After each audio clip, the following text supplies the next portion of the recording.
वो शख्स नहीं होता तो डायबिटीज से पीड़ित लोगों को इंसुलिन का इंजेक्शन नहीं मिलता और ना ही हेपेटाइटिस बी जैसी बीमारियों की वैक्सीन बन पाती और ना ही एलॉन मस्क इंसानी दिमाग को कंप्यूटर से जोड़ने की सोच पाते। ये सब कुछ पॉसिबल हो पाया एक इंडियन साइंटिस्ट की बदौलत। लेकिन अफसोस की बात यह है कि हम में से अधिकतर लोगों को उसके बारे में नहीं पता। ये कहानी है एक ऐसे इंडियन साइंटिस्ट की जिसने अमेरिका की ताकतवर सरकार से टक्कर ली और लास्ट में उसे झुकने पर मजबूर भी कर दिया। इतना ही नहीं, उसने इजाद किया एक ऐसा जीव जो समुद्र में फैले तेल को पी सकता था। ये कहानी है डॉक्टर आनंद मोहन चक्रवर्ती की। स्वागत है आपका हमारे YouTube channel AK Knowledge Air पर। अगर आपने अभी तक हमारे चैनल को सब्सक्राइब नहीं किया है तो प्लीज़ हमारे चैनल को सब्सक्राइब ज़रूर कर लीजिए, क्योंकि हम ऐसे ही इंटरेस्टिंग वीडियो लाते रहते हैं। दुनिया में डॉक्टर आनंद की हैसियत क्या है, अमेरिका की मशहूर टाइम पत्रिका के हवाले से सुनिए। साल 2018 में टाइम पत्रिका ने ऐसे 25 इम्पॉर्टेंट अवसरों की एक लिस्ट जारी की थी जिसने अमेरिका का इतिहास इफेक्टेड हुआ था। इस लिस्ट में अमेरिकी सुप्रीम कोर्ट का एक फैसला भी शामिल था। इस मुकदमे को डायमंड वर्सेस चक्रवर्ती के नाम से जाना जाता है। इस केस और डॉक्टर चक्रवर्ती की एक रिसर्च ने बायोटेक तकनीक के क्षेत्र में क्रांतिकारी असर डाला था। केस था क्या, ये जानने से पहले आप जरा डॉक्टर चक्रवर्ती की कहानी के ओरिजिन पर चलते हैं। पश्चिम बंगाल का बीरभूम जिला, यहाँ साइथिया नाम की नगर पालिका पड़ती है। इसे नंदकेश्वरी शक्ति पीठ के लिए भी जाना जाता है और इसी शक्ति पीठ के नाम पर पहले इस जगह का नाम नंदीपुर हुआ करता था। इसी नंदीपुर में आज़ादी से पहले जन्म हुआ डॉक्टर आनंद मोहन चक्रवर्ती का। 4 अप्रैल 1938 मिडिल क्लास में पैदा हुए थे। आनंद 7 भाई बहनों में सबसे छोटे थे, पढ़ाई में तेज थे, इसलिए माता पिता ने कॉलेज पढ़ने भेज दिया। सेंट जेवियर कॉलेज से बीएससी करने के बाद उन्होंने कलकत्ता यूनिवर्सिटी से एमएससी किया और यहीं से 1965 में पीएचडी की डिग्री भी हासिल की। इस दौरान उन्होंने बायोकेमिस्ट्री पर एक रिसर्च पेपर लिखा, जिसे पढ़कर एक अमेरिकी वैज्ञानिक इतना इम्प्रेस हुआ कि उसने डॉक्टर आनंद को अमेरिका आने का न्योता दे दिया। यहाँ उन्हें यूनिवर्सिटी ऑफ इलिनॉय की एक रिसर्च लैब में नौकरी मिली। कुछ साल यहाँ काम किया और फिर आगे जाकर उन्होंने जनरल इलेक्ट्रिक कंपनी ज्वाइन कर ली। अब यहाँ तक तो डॉक्टर आनंद की कहानी अमेरिका गए किसी भी आम भारतीय जैसी ही लगती है, लेकिन जल्द ही इस कहानी में एक जबरदस्त मोड़ आने वाला था। ऐसा मोड़ जिसने डॉक्टर आनंद को सीधे अमेरिकी सुप्रीम कोर्ट के दरवाजे तक पहुँचा दिया और उन्हें 7 साल तक केस लड़ना पड़ा। इस पूरी कश्मकश का जिम्मेदार था एक छोटा सा जीव, ऐसा जीव जो आम आंखों से दिखाई भी नहीं देता था। इस जीव का नाम है बैक्टीरिया।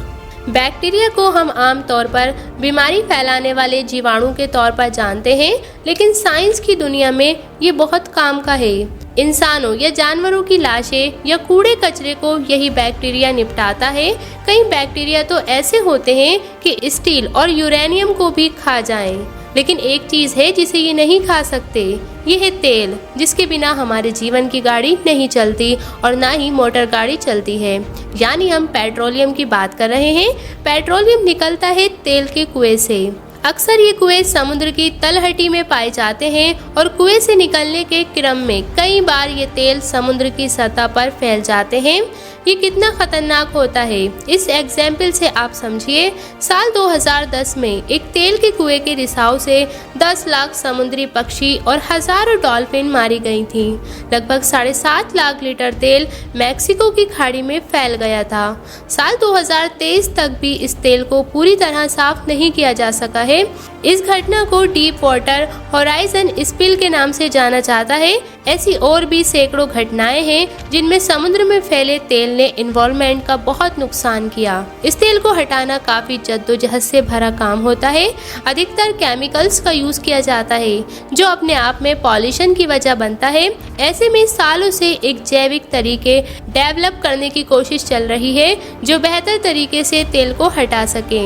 इनमें से एक तरीका है ऐसे बैक्टीरिया की खोज जो पानी में फैले तेल को डिकम्पोज कर सके, और इस दिशा में पहला कदम उठाया गया था डॉक्टर आनंद मोहन चक्रवर्ती की तरफ से।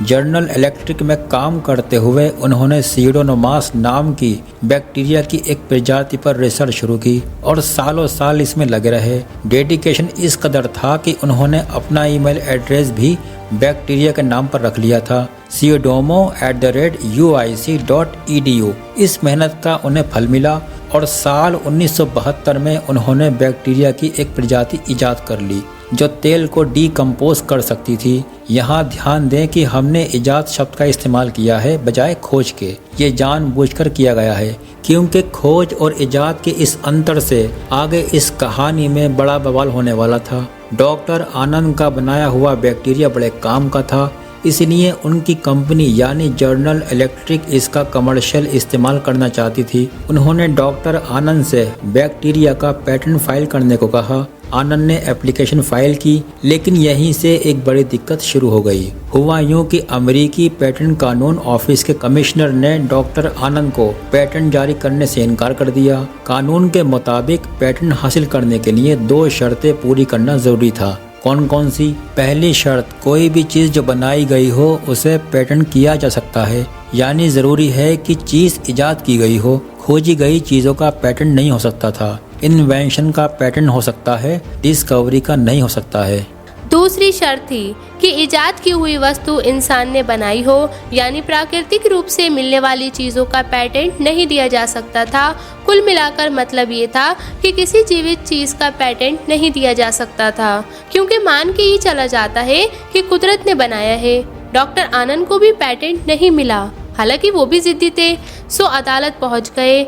जब निचली अदालत में मामला नहीं हल हुआ तो केस सुप्रीम कोर्ट के पास भेजा गया और यहाँ शुरू हुई एक ऐतिहासिक बहस जो सालों साल चली। मामला पेचीदा था। डॉक्टर आनंद की खोज यानी बैक्टीरिया जीवित चीज़ थी, लेकिन ये भी सच था कि उसे लैब में इजाद किया गया था, मतलब बनाया गया था। अलग अलग कॉम्बिनेट जोड़कर ऐसा किया गया। इस केस की सुनवाई 9 जजों की बेंच कर रही थी, जिनके सामने सवाल था कि अगर वो किसी जीवित वस्तु का पेटेंट दे देंगे तो इसका फ्यूचर में क्या असर पड़ेगा। क्लोनिंग जैसे तकनीकों के चलते इस फैसले का बड़ा असर हो सकता था। 7 साल सुनवाई के बाद 1980 में सुप्रीम कोर्ट ने यूएस की इस मामले में एक ऐतिहासिक फैसला दिया। 5-4 के बहुमत से कोर्ट ने डॉक्टर आनंद के पक्ष में फैसला सुनाया और इस फैसले में जस्टिस वॉरेन बर्गर की एक लाइन बड़ी फेमस हुई थी, जिसमें उन्होंने लिखा था, anything under the sun that is made by man is patentable, यानी इंसान की बनाई हर चीज का पेटेंट किया जा सकता है। डॉक्टर आनंद चक्रवर्ती की जीत हुई। हालांकि उनकी खोज बैक्टीरिया का बड़े पैमाने पर यूज होना भी बाकी था, लेकिन इस फैसले ने तब उन्हें काफी फेमस कर दिया था। अखबारों ने उन्हें सुपर बग बनाने वाले साइंटिस्ट का टैग दिया। ये फैसला इतना बड़ा था कि इसने बायोटेक्नोलॉजी के सेक्टर में क्रांति ला दी। पेटेंट से मुनाफा कमाया जा सकता था, इसलिए कंपनियां अब इस एरिया में इंटरेस्ट लेने लगी। कंपनियों ने इस सेक्टर में पैसा इन्वेस्ट करना शुरू किया, जिसके चलते आगे जाकर इंसुलिन थेरेपी और हेपेटाइटिस सी वैक्सीन की खोज हो पाई।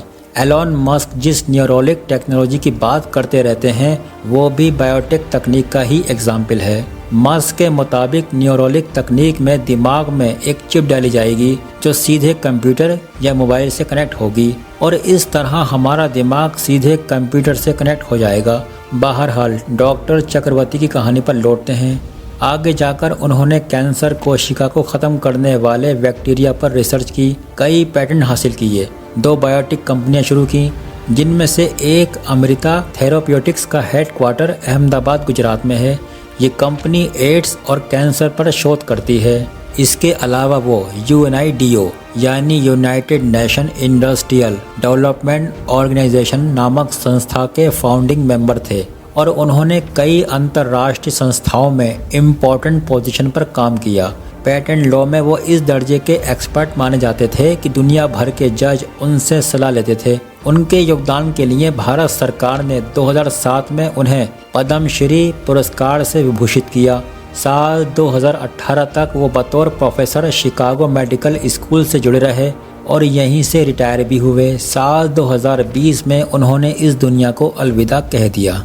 लेकिन वीडियो अच्छा लगा हो तो आप प्लीज़ हमारे चैनल को सब्सक्राइब करके ज़रूर जाएं, क्योंकि हम दोनों बहुत ही मेहनत से वीडियो बनाते हैं लेकिन आप लोग सब्सक्राइब नहीं करते। इसलिए आप लोगों से रिक्वेस्ट है, प्लीज़ हमारे चैनल को ज़्यादा से ज़्यादा सब्सक्राइब करिए और हमें सपोर्ट करिए। अगर आपको हमारी ये इन्फॉर्मेशन पसंद आई हो तो वीडियो को लाइक, शेयर एंड सब्सक्राइब करना ना भूलें। और ऐसे ही ज़बरदस्त इंटरेस्टिंग नॉलेज के लिए बने रहिए हमारे YouTube channel AK knowledge year पर। तब तक के लिए टेक केयर।